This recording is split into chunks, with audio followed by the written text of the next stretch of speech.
Hello tout le monde, j'espère que vous allez bien. Vous saviez que j'avais un micro? Non? C'est normal parce que la dernière fois, j'ai oublié de le mettre. Donc désolée pour le son pourri de la dernière vidéo et j'essaierai de ne plus l'oublier. Aujourd'hui, on se retrouve pour une nouvelle vidéo avec 3 informations insolites à propos des troubles de l'oralité alimentaire et je vous conseille de rester jusqu'à la fin parce qu'il y en a certaines qui risquent bien de vous surprendre.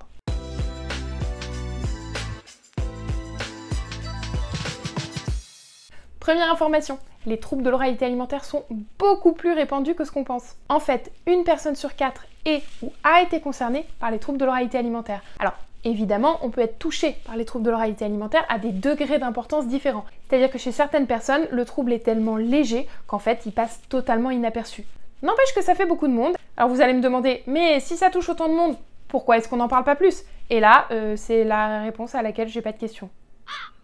Ça veut rien dire. C'est la question à laquelle je n'ai pas de réponse. Je ne sais pas. Je ne sais pas pourquoi on n'en parle pas plus. Je ne sais pas pourquoi les médias n'en parlent pas. Moi, je suis là pour en parler, c'est déjà pas mal. Et je suis sûre qu'à force d'en parler et d'être de plus en plus nombreux sur tous les réseaux parents équipés, on va finir par réussir. Ça va, Phoenix? Il n'y a aucun respect sur cette chaîne. Voilà. Oui, bah super, hein. Information numéro 2, les troubles de l'oralité alimentaire peuvent se transmettre génétiquement. Alors évidemment, ce n'est pas parce que vous êtes touché que votre enfant le sera, et ce n'est pas parce que votre enfant est touché que vous l'êtes ou que vous l'avez été. Je sais pas si c'est clair, ça fait beaucoup de... Peu importe, vous avez compris. Par contre, si vous vous nourrissez exclusivement de pizza, que vous n'avez jamais approché un légume vert de votre vie et que votre enfant présente des symptômes qui pourraient faire penser aux troubles de l'oralité alimentaire, alors il y a de grandes chances qu'en effet, vous soyez touchés tous les deux. Je me permets une petite aparté. Ah! On est d'accord que, même si vous êtes touché par le trouble de l'oralité alimentaire et que votre enfant l'est aussi, vous lui avez transmis involontairement, comme vous pouvez lui transmettre la couleur de ses yeux, sa taille ou peut-être une texture de cheveux. En aucun cas, ce n'est votre faute. Et la personne qui vous dirait que le trouble de l'oralité alimentaire de votre enfant c'est votre faute, que vous ayez le trouble ou non, eh bien vous avez l'option soit de la laisser finir sa phrase, de partir très loin et de ne plus jamais revenir, ou de vous lever en milieu de phrase, de vous barrer et de contenir votre violence. Non. Car ça fait évidemment partie des fausses croyances autour du trouble de l'oralité alimentaire et que la culpabilité inutile sur les parents et notamment sur les mamans au niveau de l'alimentation, on en a.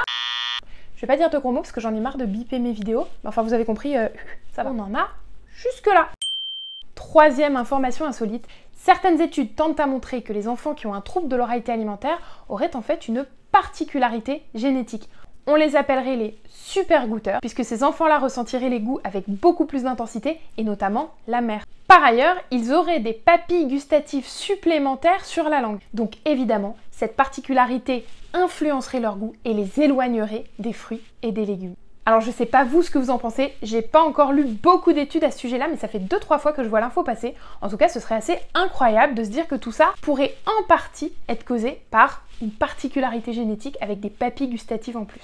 Voilà, j'espère que cette vidéo vous aura intéressé. Si elle vous a plu, n'hésitez pas à laisser un like pour me l'indiquer, comme ça j'en referai d'autres. N'hésitez pas non plus à vous abonner à la chaîne pour pouvoir regarder les prochaines vidéos, il y a plein de trucs très cool qui arrivent. Et en attendant, dites-moi en commentaire combien d'informations vous connaissiez déjà sur les 3 que je vous ai données. Moi je vous dis à très bientôt pour une prochaine vidéo et je laisse Phoenix terminer sa sieste. Bisous!